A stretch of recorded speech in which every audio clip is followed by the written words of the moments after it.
సందర్భంలో మేమేమి ఎన్వైరన్మెంట్ కానీ పాడు చేయడం కానీ ఇబ్బంది ఎక్కడ లేదని చెప్పి నేను కోరుతా ఉన్నాను.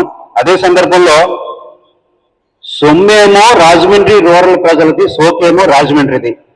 ఈ మున్సిపల్ కార్పొరేషన్ అధికారులు రాజానగరం, సీతానగరం, కడియం పరిసర ప్రాంతాల్లో మేము కట్టిన పన్నులతోటి డబ్బులు వృధా చేస్తా, పాడు చేస్తా, నాశనం చేస్తున్నారు.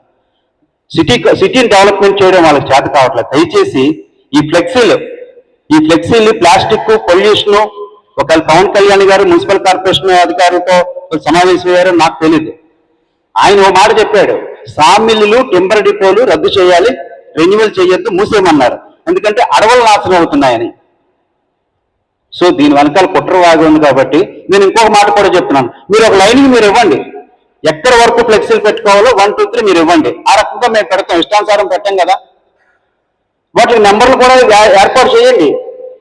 నెంబరింగ్ ఇవ్వట్లేదు వాళ్ళు, ఇష్టానుసారంగా జోబులు నింపుకునే కార్యక్రమం కార్పొరేషన్ వాళ్ళు చేస్తున్నారు. కాబట్టి నేను ఇంకొక చివరి మాట కూడా తెలుసుకున్నా, 48 గంటల్లోగా మీకు డెడ్ లైన్ విధిస్తా ఉన్నాం.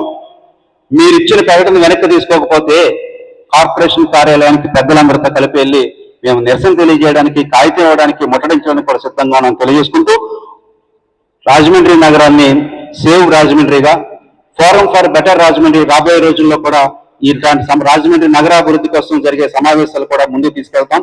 దీన్ని అవసరమైతే అమరావతి స్థాయి వరకు తీసుకెళ్లి మినిస్టర్ గారు నారాయణ గారి దృష్టిలో కూడా పెట్టడానికి మేము సిద్ధంగా ఉన్నాం తెలియజేసుకుంటూ, జేటీ రామారావు, ఏపీ ప్రజా సంఘాల జేఏసీ అధ్యక్షుడు.